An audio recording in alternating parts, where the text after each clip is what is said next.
Well, we want to bring it on with some of your email today. Pat, this first one is from Cynthia, who says, my husband and I have been together for almost 3 years now, but I just recently found out that he likes to wear my undergarments and clothing. I love him dearly, but now my family has found out.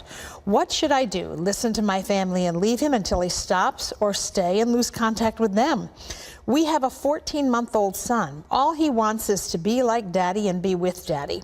What should I do if he starts wearing women's clothing as well when he gets older? You're looking at a psychological fetish kind of thing, and it's difficult.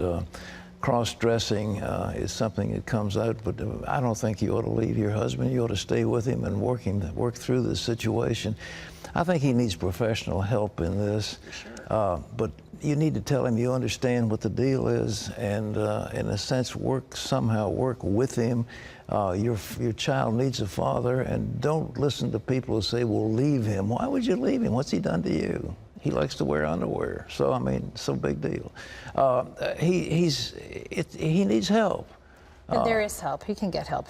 And maybe having a child is the catalyst for that. You know? They've got a child, so they've got to do something with it. Okay, but do not leave. All right, what else? This is Juanita, who says, I have a relative whom I've been holding a grudge against for some years. I recently read a pamphlet titled The Law of Miracles.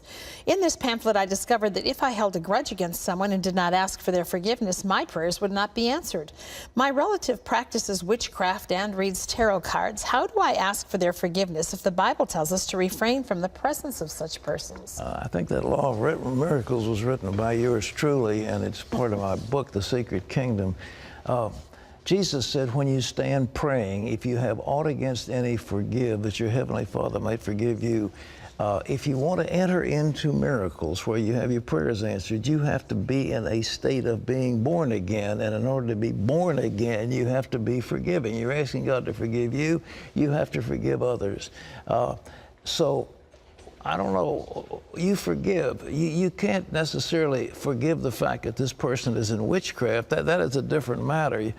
But do you have a grudge against them? Have you hurt them? And Jesus said, when you're offering a gift on the altar and you remember somebody's got something against you, go to them and make it right.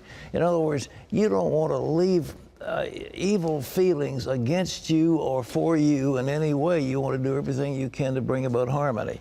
In terms of that person, you don't have to give up your deeply held beliefs against witchcraft. That's a different matter.